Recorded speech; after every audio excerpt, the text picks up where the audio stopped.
ZuHandenheit as an elemental.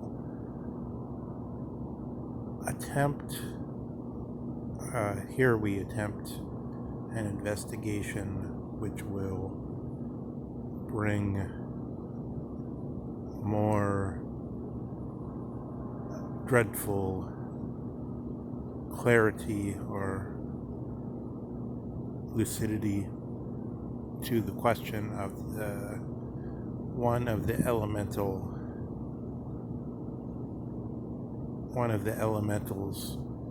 which Heidegger points to with his term ZuHandenheit. For a long time I was trying to get out of the vagueness of the description as it seems to present itself in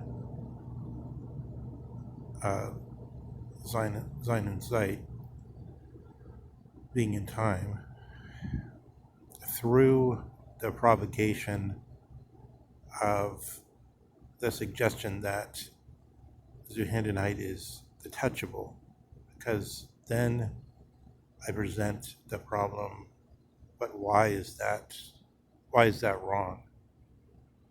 It's not so simple to answer that, and in fact, it seems on the face of it quite plausible. It points, one, to the question of the Aristotelian view that the hand is the prototype of all tools or of art, human making in general.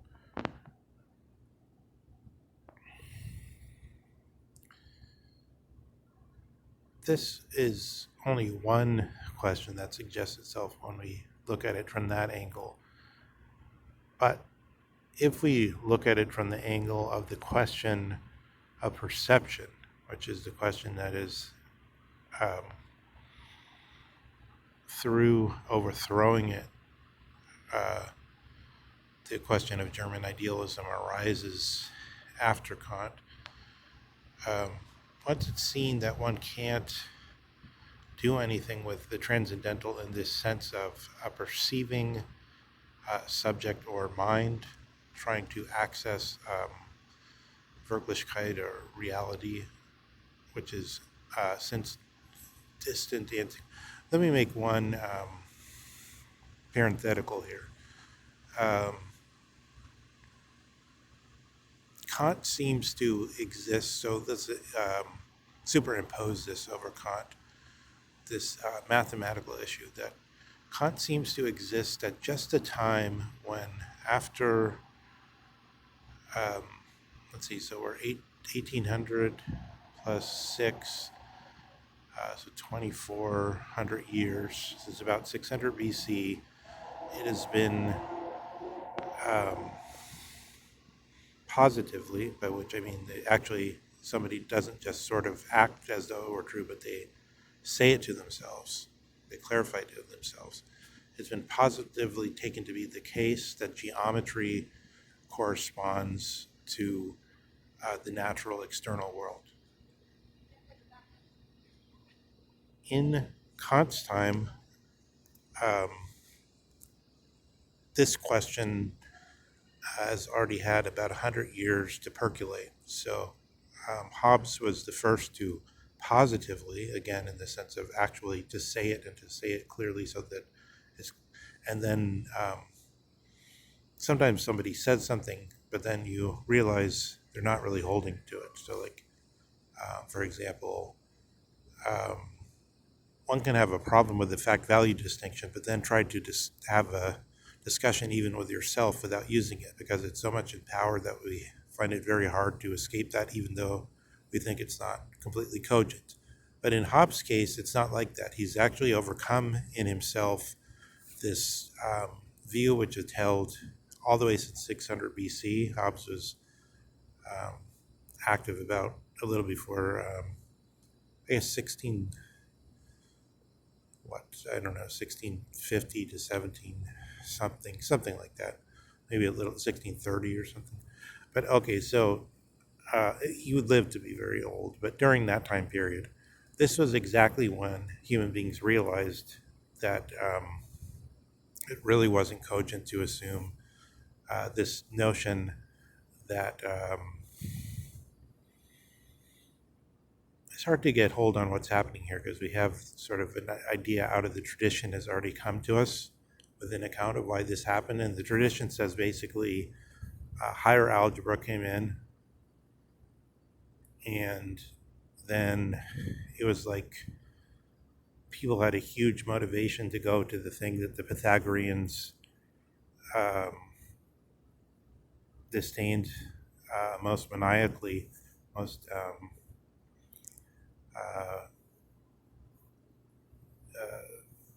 with real hate, with real want to murder the person that had it. This notion of the irrational number and things that escape from the ordinary visual. I suppose the irrational number, it's almost like our vision isn't good enough to go into all those decimal points, right?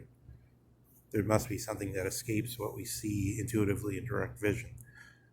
It's one way of going away from the feeling that geometry, which a friend of mine, Richard Alexander Wong Q, who did a paper on the difficulty of finding zeros in a certain advanced algebra, told me for a real mathematician, math isn't worth doing without geometry somehow.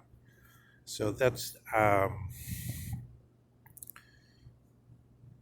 that was being broken from in the sense that in advanced algebra you can be totally abstract and not have to connect what you're doing to visual cues, to geometry, although you can then translate it back.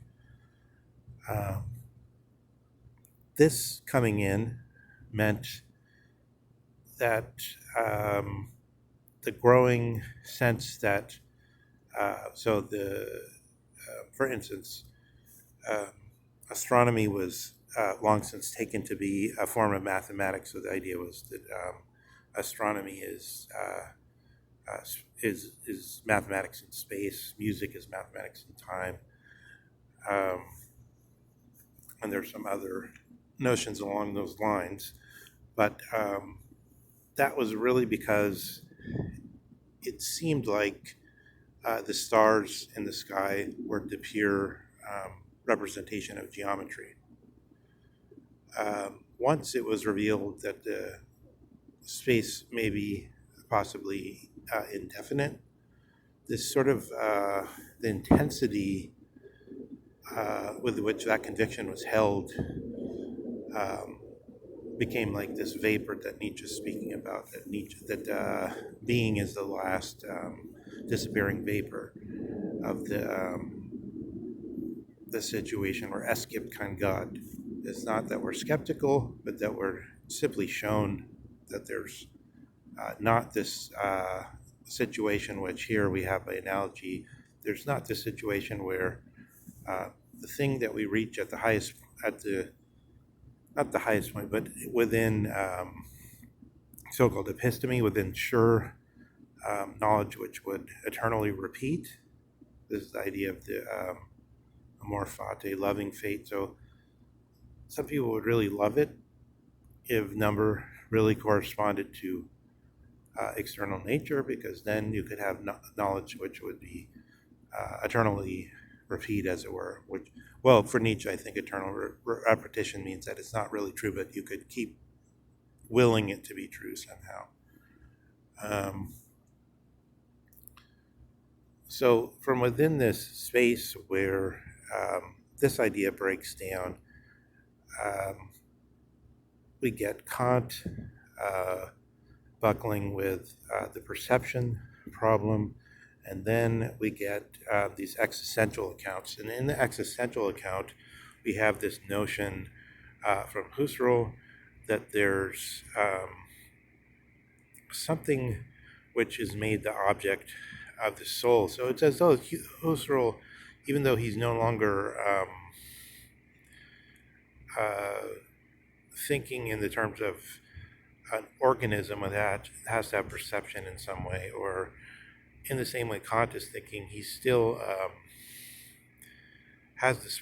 He still has, according to Heidegger, by analogy, the same problem of, and I think Husserl even referred to himself as a psychologist at some stage in his, maybe right before he wrote his last book, which is on the history of the sciences, of mathematics and Newton and so forth, Galileo. But Heidegger feels like Husserl even mistook his own advance, because he's still juxtaposing the soul or suke and nature or physis, which are two, in other words, these are simply names for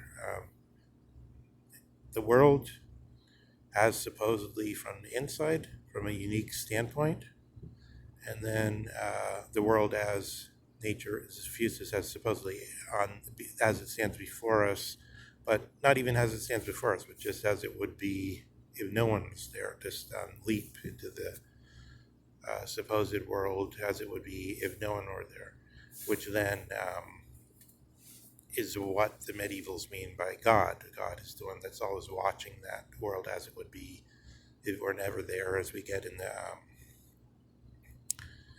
to perceive is to be version of Bishop Berkeley, because that's what he means by esse percipe. Not it's almost universally misunderstood, but that's very clear that that's what he means. That God is always perceiving. He says the horses are in the stable, so like it doesn't matter if someone's there or not. So he answers positively the Zen cone. What is does the tree falling in the forest make a sound? Yes, because God hears that sound. God is always there, according to this picture. So this is, Husserl is still in this, locked into this picture. And this is what Heidegger tries to overcome. And then the ZuHandenheit then can't mean touch, because touch is something which happens between the suke and physis. Rather, Heidegger says, this is why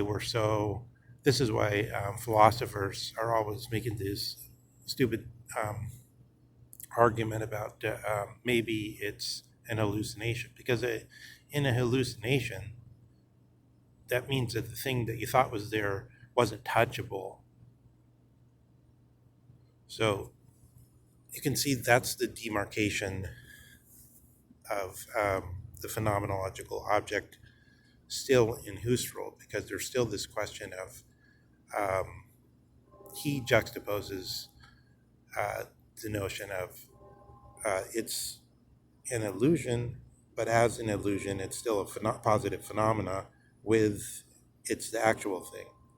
So he only has those two choices, which are both choice, even though illusion is the suke reaching out and then making a mistake out of nature.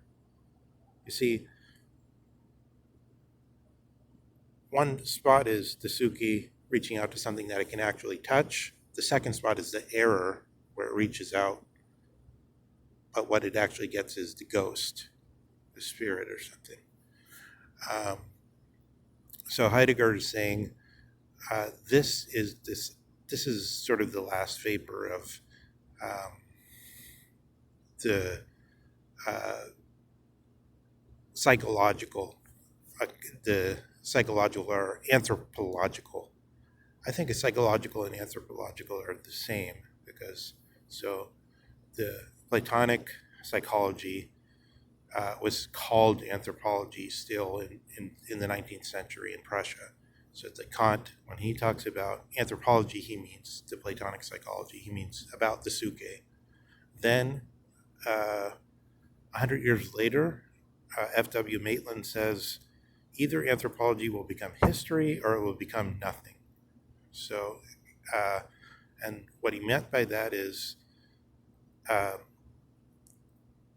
if there's no more suke, because the suke becomes the subjective or whatever, then we can only talk about this notion of history, which